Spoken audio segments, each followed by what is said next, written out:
Welcome to Black Businesses Matter, a podcast about why Black businesses matter and the benefits of collaborating and advocating for Black businesses to drive impact.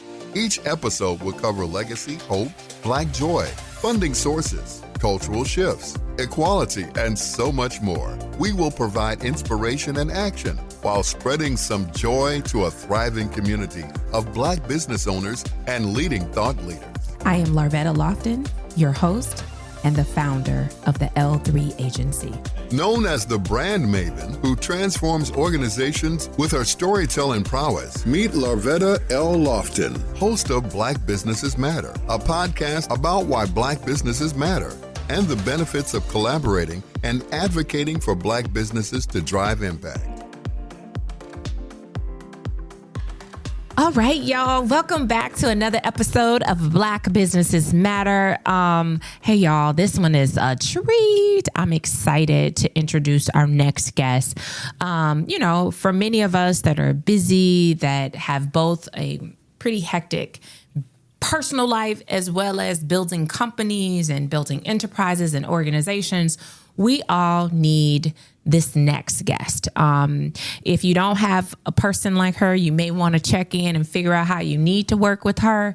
If not, if it's not her, know that she is a person where you can gain some insights on why it's important. Renee Hastings is the president and CEO of Executive Help Now, a virtual assistant service agency. She and her cohort of managers, specialists, podcast producers, and executive assistants provide administrative support, social media engagement. Notice she says social media engagement. Just want to make sure people understand there's a difference when you say social media. She said engagement. Video podcast production support and business consulting services to small business owners, content creators, show hosts, and busy executives. Renee's entrepreneurial journey started in 1996. Against all odds, she holds a degree in business management. She's been a Dale Carnegie leadership training coach, and she's appeared on NBC's KCRA News 3 discussing the pandemic, business owners, and virtual assistants. Renee is now a sought-after inspirational speaker, podcast host, successful entrepreneur, philanthropist, and a small group Bible study coach leading women along their spiritual journey. Leveraging over 15 years of administrative and business experience, Renee and her team give busy executives the ability to eat more meals at home, take more vacations, and increase productivity. Come on and welcome Renee to the show. Yay! Yes. In reading, I'm always intrigued by people's, background, where they come from, kind of, just knowing that your bio, is a snapshot of who you are, right? But I do believe it's important that we talk about the little girl before there's the business, the little girl. I want to know, who was Renee as a little girl? Well, I love this question. I've never been asked, who was Renee as a little girl? So as a little girl, I grew up on a farm in Dalton, Wisconsin, the granddaughter of a sharecropper who moved his family from the South to the North to farm land. And he moved us to an Amish community where we grew mint for the sharecropper landowner. Since we were a Black family in an all-white community, of course, everybody knew us. Everybody. Brown sticks out when it's in that, right? Brown sticks out. Yes, absolutely. And so you can imagine that everything we did was a reflection of the family. And so we were taught from a very young age that we had to be excellent at what we did. We had to have a very strong work ethic. Our yes had to be yes, and our no had to be no. We had to be people of integrity so that the experience that the people in our community had with us would not only reflect on our race, but also our entire family. So we wanted to make sure that it was a great experience that we were giving the people that we got to engage with. And I learned this from, I'm going to say, 5, 6, 7 years old, that that's the way we were to behave and how we operate. with a spirit of excellence, integrity, honesty, the whole nine. So that's who I was growing up. So break it down to me, because I think when you share that with me, right, for many, of our listeners, I think we don't know what is Amish. I was actually thinking about this, and I was like, I know what it is, but I was like, let me ask Renee, because maybe I don't know really what that is. So tell me what the Amish community is. Okay, so the Amish community, the Amish are actually like a religious way of life where people still live like back in the 1800s. They don't use electricity. They have a really special way of handling their food, their meats for preservatives, things like that. They're amazing cooks, and they are amazing woodworkers. Wow. And but their whole community is dedicated to maintaining this lifestyle of no power, no electricity.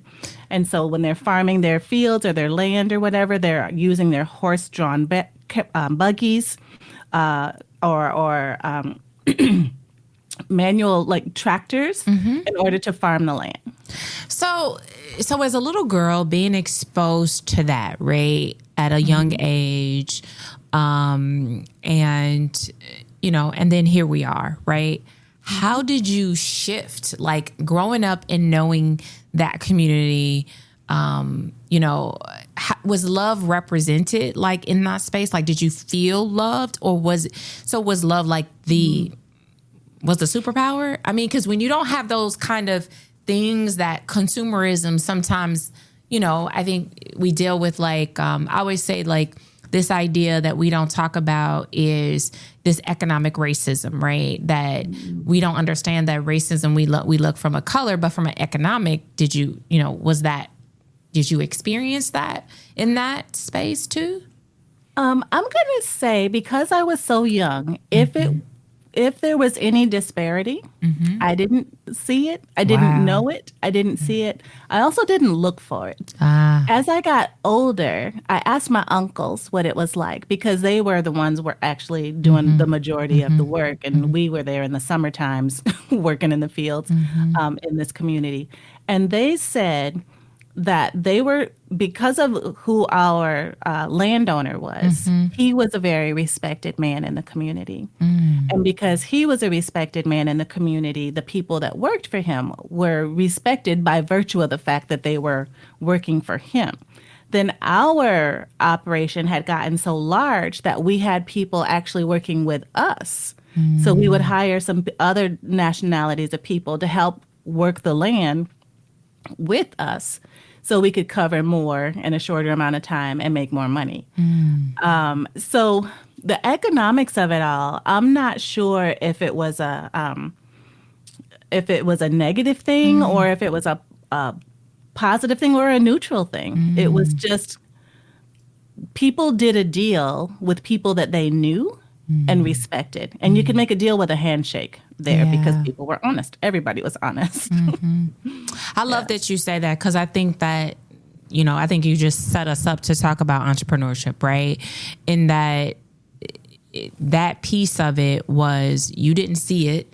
It wasn't something that you knew about as a little girl. So you didn't have these whatever negative thoughts that could come up. Because when you talked about Amish, I was just like, she speaks so positive about it. And then you hear so many negative things today about it. And so, just to know that that's your story, and I love it.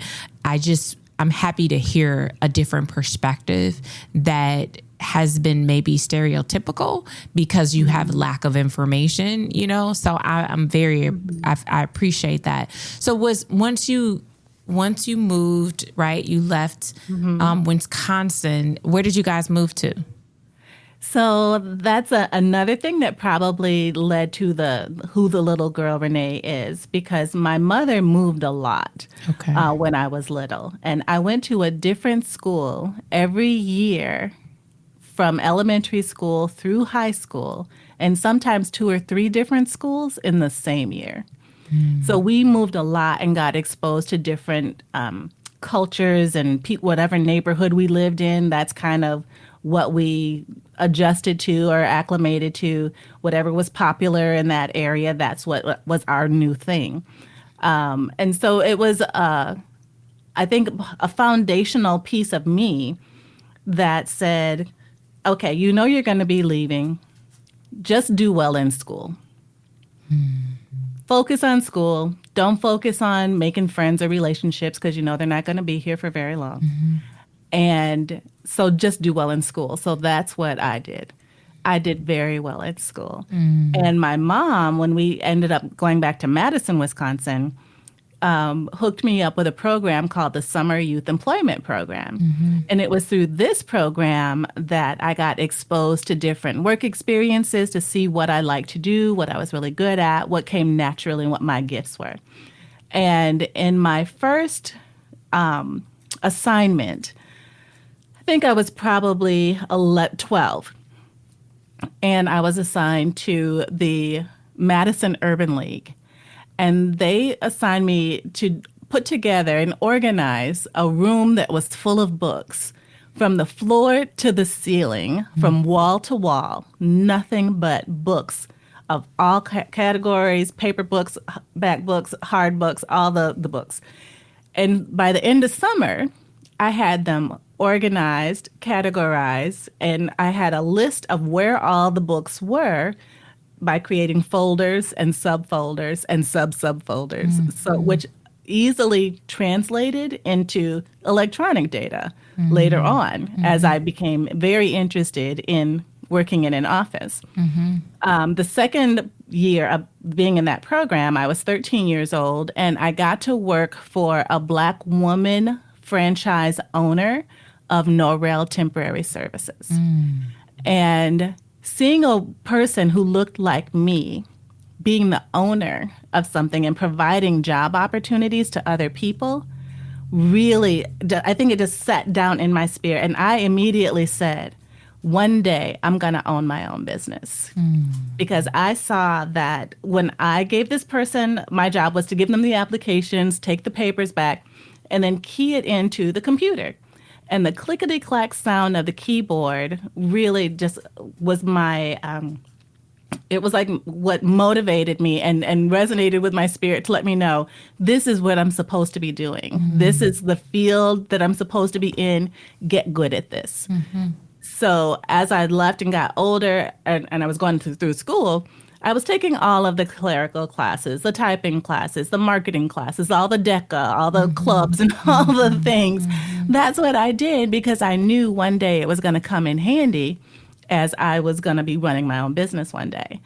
And so I graduated from high school at 16 years old with all of these grandiose plans of doing all these amazing things. And when you read in my bio that it was against all odds that I am where I am today, I ended up having to divert my plans because my family started. And so I had to later go back to college to earn a degree as an adult and start my business a little bit later. I'm glad that you shared. Like, I think people need to understand, right? You can still be smart. You can still be driven, right? And ambitious when life throws a different curve, right? Yes, so absolutely. While your family started and, hey, I'm pregnant, it never said I'm not, and we have to understand doesn't mean you're not good enough to be able to do that.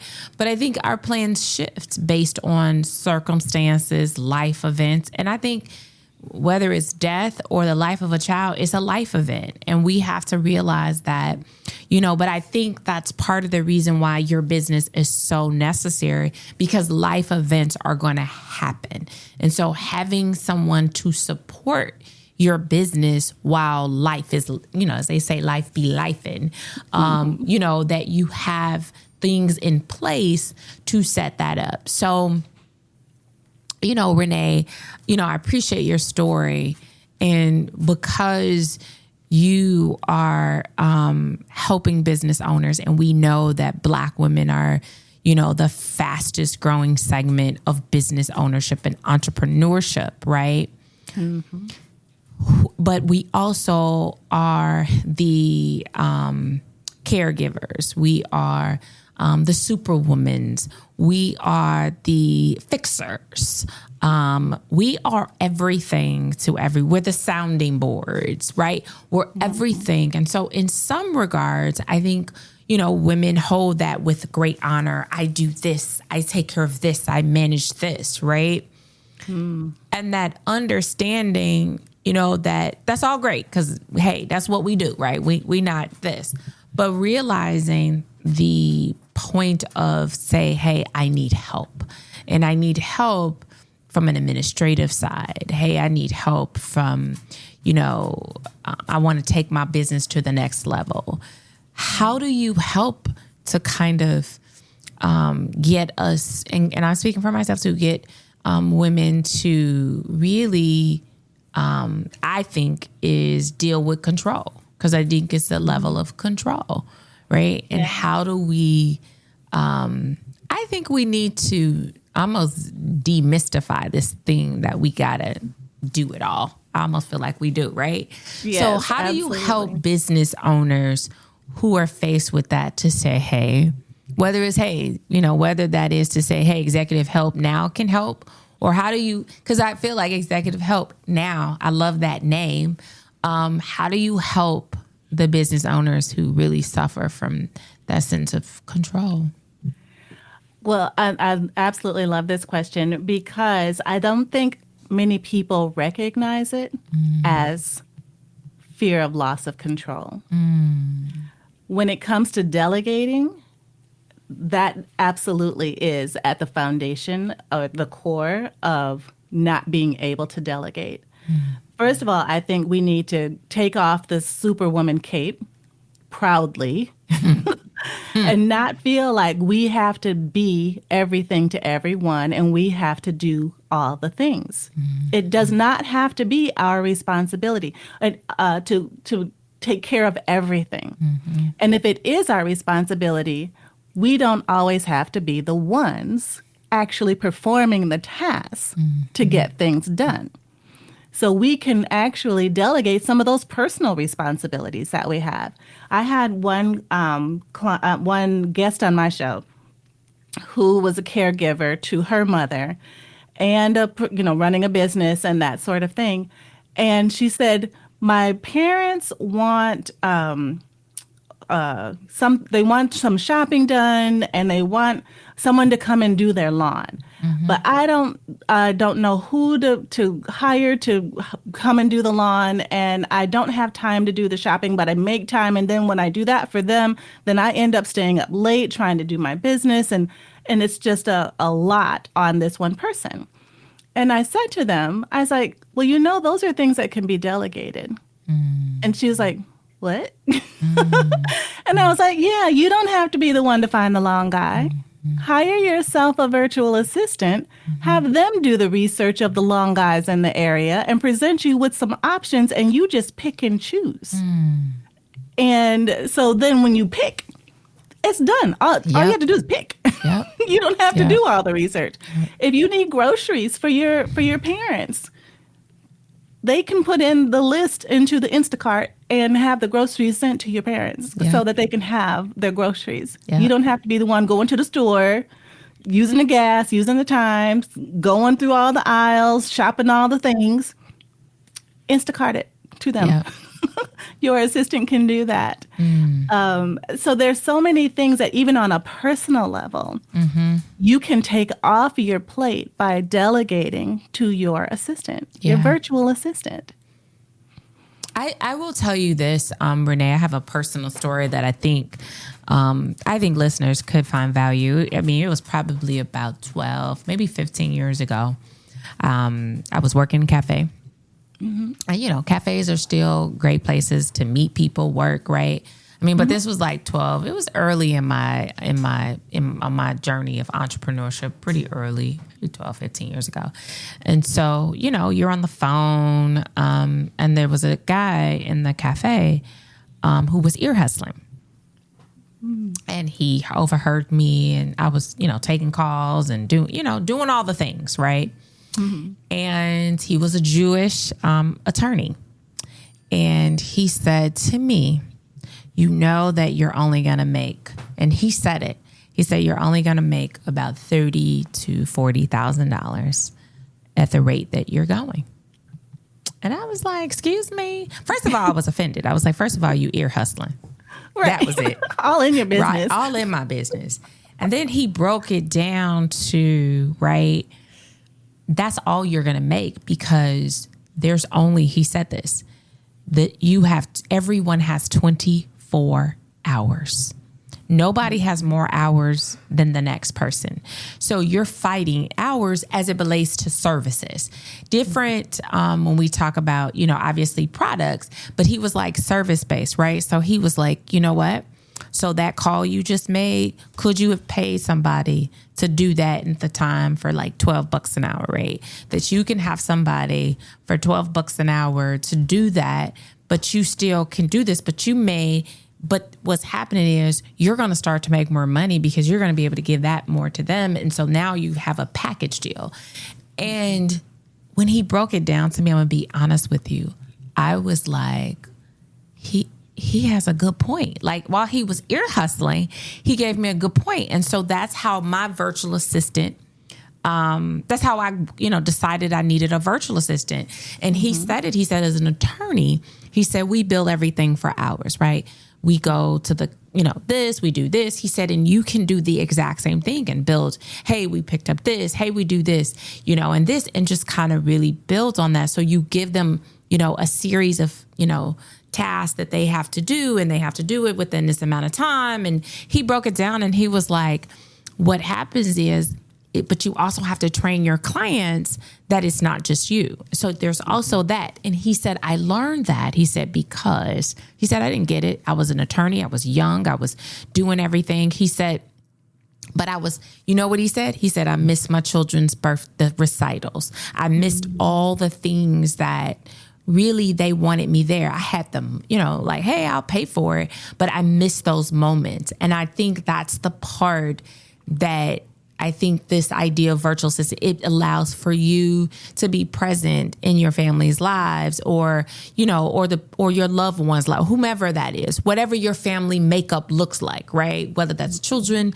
whether that's, your parents, whether that's, your extended family, whether that's your loved ones, like it allows for you to do that. And I think that, I say everybody needs to have, their dream team, right? This is your dream team that makes you achieve your dreams. And so, Renee, as you work, what's the common thing that you see in business owners when they are getting virtual assistants? Like, what is the common thing that you see as a common thread? I would say that the common thread between clients is that they are all sick and tired of being tired. Like you said, they're missing their children's birthdays. They're, not home in time for dinner. They are, trying to be everything to everyone. And it doesn't have to be that way. They can delegate some of these things and free up their time, their valuable time, to do the things that are most important to the business or for the business, as opposed to being in the business, doing all of the lower level things that they are way overqualified for. When you build a dream team, that is the key to scaling your business.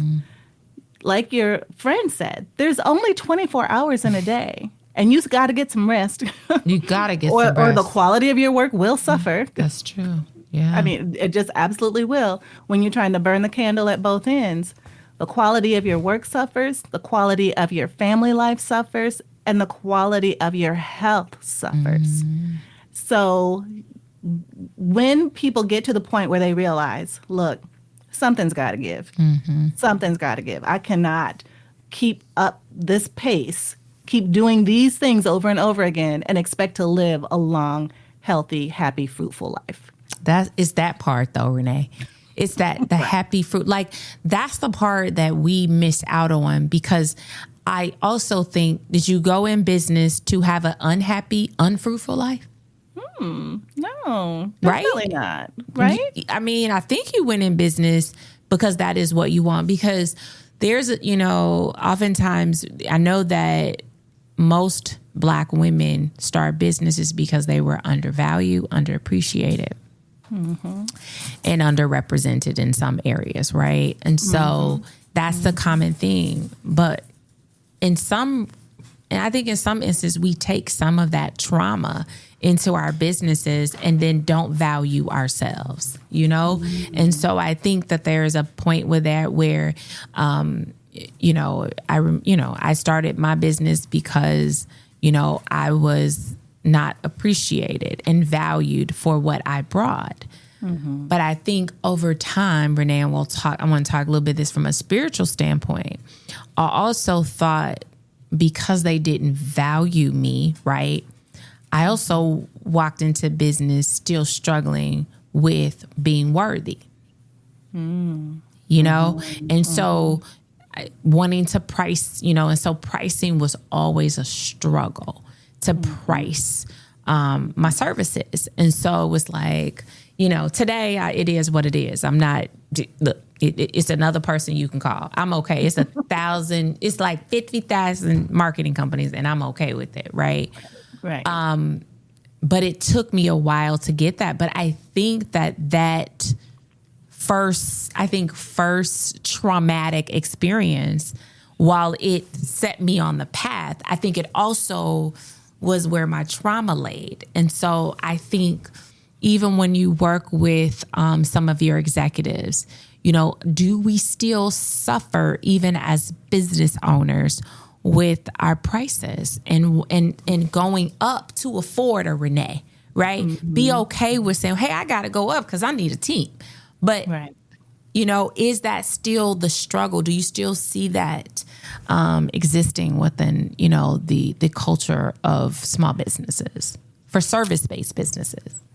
I would say that, yes, that is very common for service-based businesses to recognize their value and their worth and to price themselves appropriately. Yeah. Part of it, too, I think, is understanding that the value we bring is that we're worthy of being recipients of that.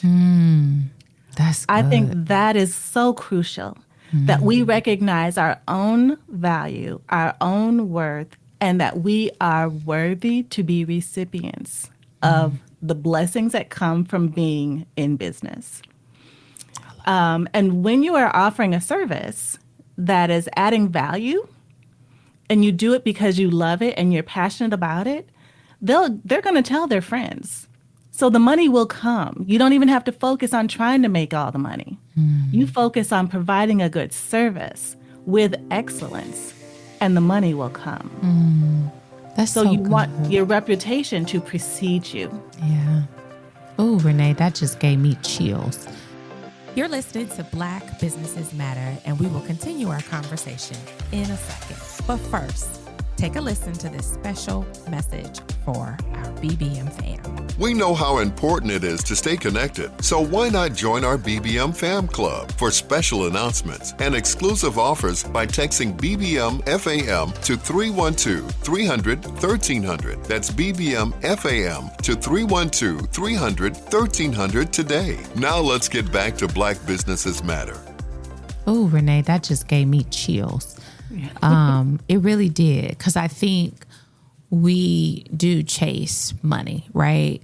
And I think the dynamics of it is that, early in my business, it was like, I had a negative, I had it all. I had, if there was a such thing, I had the negative bank accounts. I was from check to check, waiting on the check, standing at the door, waiting for the post office man to show up, So, and so you're just standing there. And I do think that, God really helps us build that muscle of faith. I do, right? I think to run a business, and you tell me different because I know you run across a lot of them, there's no way you can run a business without faith. Oh, man, right? that's a mic drop right there. I just don't know. I mean, No, I agree 100%. You have to have faith. Yeah. And I say that because like when we were starting this business, it was primarily just, me working my full-time corporate job during the day, and this was a side hustle. Yep. That I would do in the nights and weekends. I thought, my kids are grown and gone. I have all this time on my hands. Let me see if I can get my own clients to work with on the side, while I have all of this time and still this passion to help other people. And so as I'm going through these motions, I actually can speak from experience the value that a virtual assistant brings in changing your life, because I was working from 8 to 5 during the day, came home after getting through traffic, trying to cook a meal for my husband, and starting on my business at 7 o'clock at night. And not sometimes finishing till 2 or 3 in the morning. Yep. Then getting a few hours of sleep, getting up at 6 to be back at work again at 8. Yep. And so that cycle is not healthy. And so I prayed and I was like, Lord, I know you gave me this vision. I know you gave me these skills, and I know that this passion and desire that's so deep inside of me came from you. I said, but I'm tired. I need you to send me somebody to help me, because this is hard. It's so hard. Yeah. And so that's when I got my first virtual assistant, and my life changed for the better forever from that point forward. And so you definitely have to have faith. And so as I'm experiencing these new things and having these new conversations and walking in these circles I'd never been a part of before, it all took faith in God to give me what I needed in those moments. Every single moment I was calling on him. I know God was tired of hearing from me because it was all day long. Yeah. But it was through these experiences that he prepared me for the next thing that he had for me. So I welcomed all these uncomfortable situations. I welcomed all these uncomfortable conversations. I welcomed all these uncomfortable rooms, because I know that it was preparation for where he's taking me. Yeah. And taking us as a business. So yes, you absolutely, I don't think a business can survive without faith and knowing that there's a higher power that can give you what you need to get you where you're supposed to be. And then as that was happening, this is the strangest thing, totally blew my mind, caught me completely off guard. As the business started coming in and the income started increasing, revenue started increasing, it was scary. I know. It was so scary. I was like, what am I afraid of? How am I going to be afraid of money? Yeah. What is real. that? What is this? I actually talked to my small group about it, my Bible study ladies, because I was like, y'all, this is so weird. How can I not be comfortable with more? Yeah, that's good. How is that even possible? And it was even hard for me, Larvetta, to say the word abundance. Yep. I couldn't say the word abundance without going like this, like making a rainbow with my hands. I needed help saying the word abundance and being okay with being the recipient of abundance. Child. When I tell you, it completely, I didn't even know it was a thing. Yeah. And so I was so shook by this. And I was like, Lord, help me fix whatever is the root of this that's keeping me from reaching my fullest potential. Because it was just so strange. Strange. So yeah, faith is so necessary to help work through and navigate the root of getting rid of whatever it is keeping you from being your absolute best. I love that you bring up abundance, because I do think I suffered from that too. And I wonder if that's a common characteristic of faith-led businesses, because I do believe that we don't have to announce that we have a faith business. I think we know that it's faith led, right? You know, I don't think we have to announce.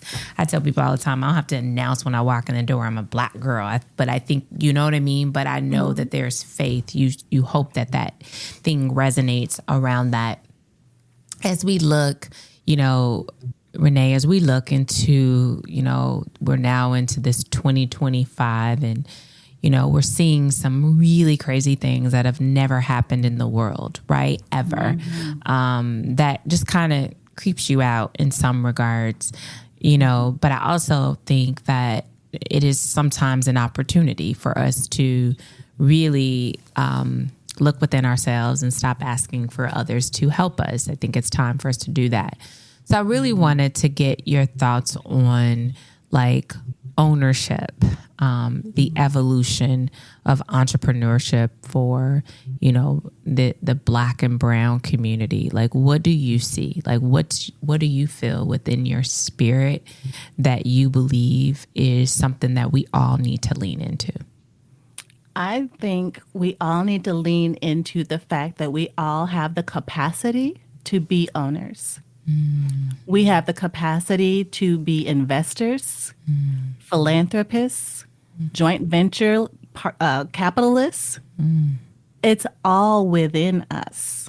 We have that ability. There are so many who have paved the way in order for us to have access, that we now need to take full advantage of that access to these resources. From people who look like us to continue to build our own legacy for our own families for generation and generation to come.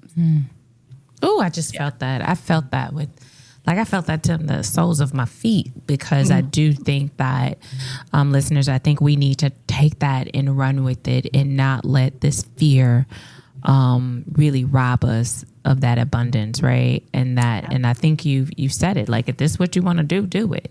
And I think, you know, when you think about it, if you go through our list as business, there's probably, I believe, and I'm intentional with finding Black and brown for specific professions. And I think it's time for us to do that. I think it's time for us to dig deeper.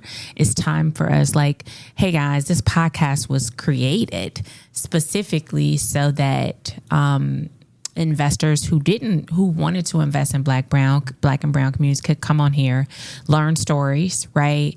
And invest into these businesses. That's what it was created, because there were people that were like, we don't know where to invest. And so we were like, okay, well, build this and it was service-based business, because in some regards, right, products, food, you can walk in, get it, there's a tangible thing. But we were not valued for these powerful brilliance that are in our mind. Like, Renee, what you're doing from an organization, from a leadership, that's a brilliant power.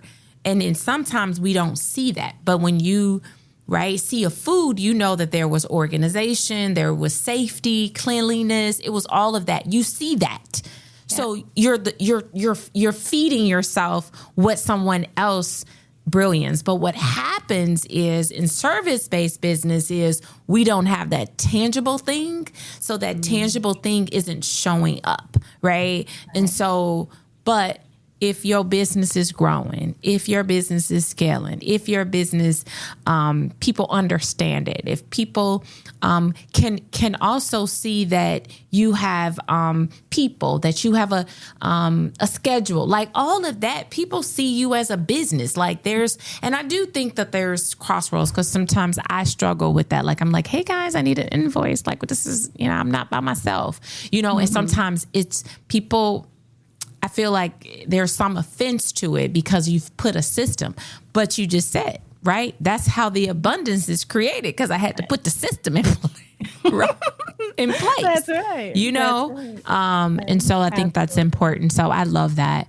So I want to take this. Go ahead, Renee. And one other point I wanted to make too, while we were talking about systems and being put in place in order to get us to that next level. One of the things that I think also helps as a business owner is to be seen as a credible resource. And one of the things that we get that, I think, is by, participating on these, other people's podcasts to talk about what it is that we do, or to be on boards, or to contribute, write books, or host a show, whatever it looks like to create authority in the space. I think will definitely, it definitely helps lend itself. Testimonials from your clients who, if you have, clients that are known by other people, when you have a testimony from them, then it's like, they don't have to just take your word for it. You've got evidence of the fact that, yes, I'm a whole business and we are doing well because not only did this person say so, but I'm also recognized as an authority by this known person or this known publication or this known, company or whatever. Does that make sense? It does. And I think I do think that what you're doing is really position us to know that, and again, that we can be the recipients of the work that we do from abundance. And I think you really just set us up for 2025 to be in that space. So that is what I appreciate. And we have this segment that we call is our BBM brag moment. And so this is where you get to brag, because we find that that's hard for some to be able to brag, because they're facilitating, they're practitioners of it all. So when you say brag, they're like, oh, I don't have anything to brag about. But I will say this: we've had a man was like rolling it off his tongue, and I loved it. And my women was like, well, I mean, I'm just, so this is a moment, no judgment, brag. So tell people where it is happening in your life that you can brag about. I know you got that grandbaby. I'm just going to say that I do know. Right. Oh, my family is amazing. And they've been super supportive as the business has grown. My husband has been absolutely just purely sacrificial in life, awesome. With all the time that it takes running the business and running the team of assistants that we have. But he's been so instrumental and caring and supportive in how he has guided me as a leader and business owner with his expertise. And so I'm bragging on my husband for being as amazing as he is and being my foundation and my support through all of this as I continue to grow as a business owner and as a entrepreneur, or and doing all the things. So I'm bragging on my husband, and it's as a result of that our business has continued to grow, our team has continued to grow, the relationships that we're forging for the future. Keeps us so optimistic, and I'm super excited for what 2025 is about to bring and the direction that our company is about to go. Woo! I'm going to tell y'all something. That might have been the best brag moment we've ever had in the history of BBM and since we started, because the reason why I think it's important is acknowledging, your husband as your partner. And a lot of times we don't understand that some of the most powerful billionaires could not have been there without their partner. You know what I mean? And we don't understand that. Wife, husband, both parties. And we just don't understand. And these are people that have sustained that position. One of them that I love, that I respect with everything inside of me, I had the pleasure of working with him years ago, was Magic Johnson. And I say that because he respected his wife and knew that he could not do all the things that he do. And it's a real story, Renee, that we were working with Magic years ago, and we were negotiating a deal for him for a drug for HIV, right? Mm-hmm. And so, he was like, listen, guys, I just need you all to pay my gas for my jet so I can get home to Cookie that night. That's all he wanted. He said, I just want to be home. I want to be home with Cookie. Like, I want to be home with her.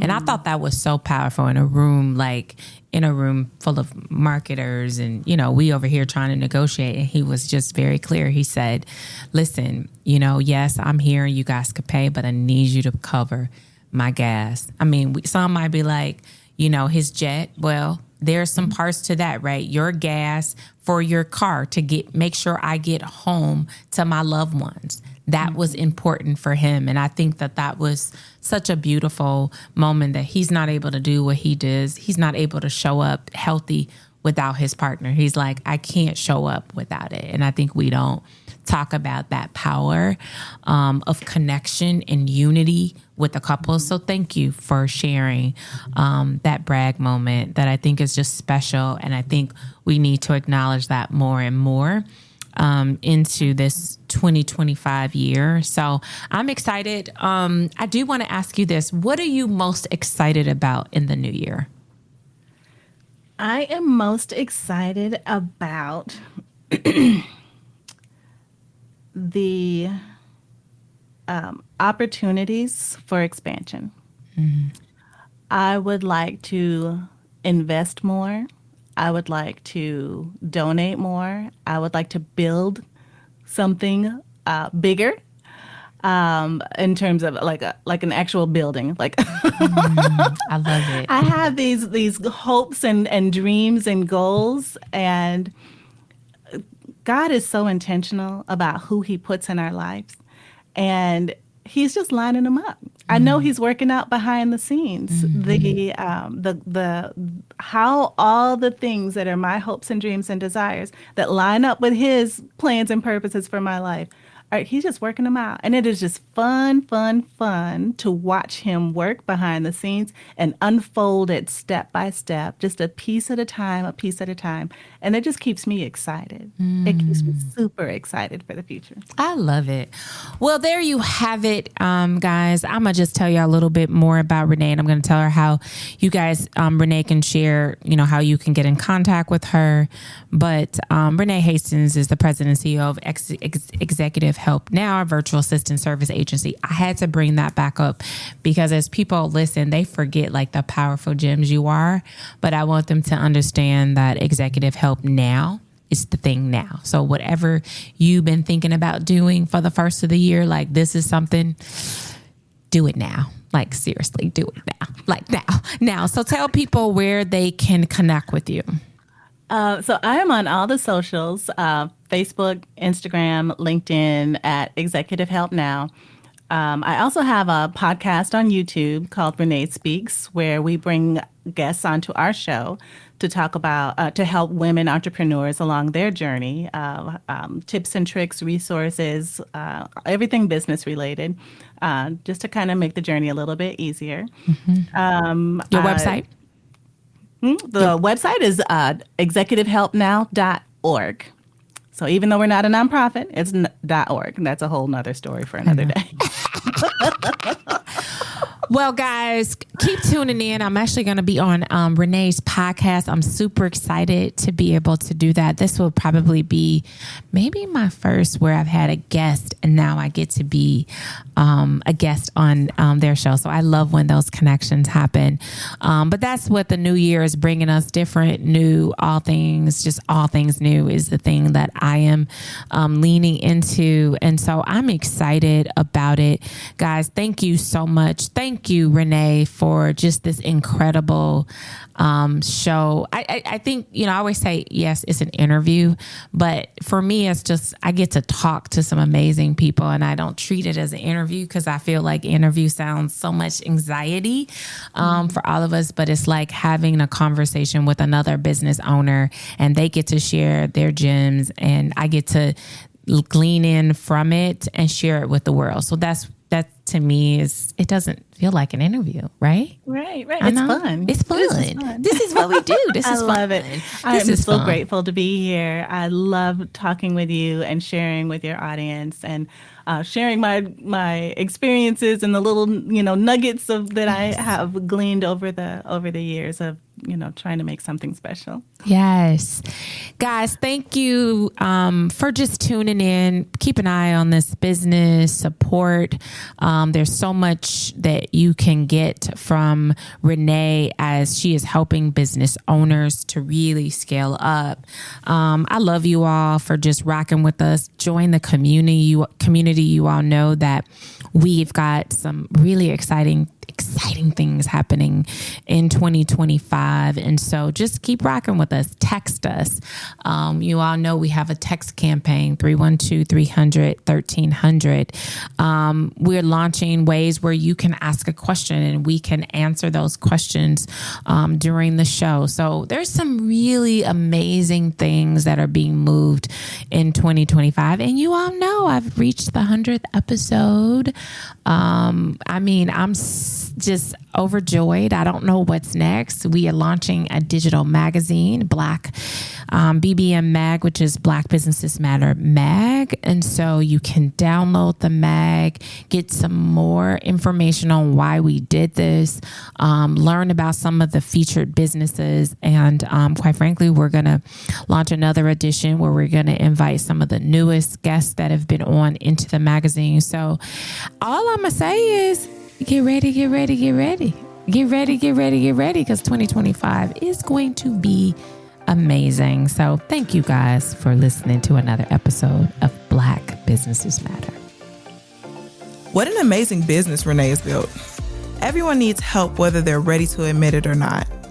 One of the biggest takeaways from this episode is the checklist Renee shared for recognizing when it's time to bring on that much needed help. Take a moment and take stock.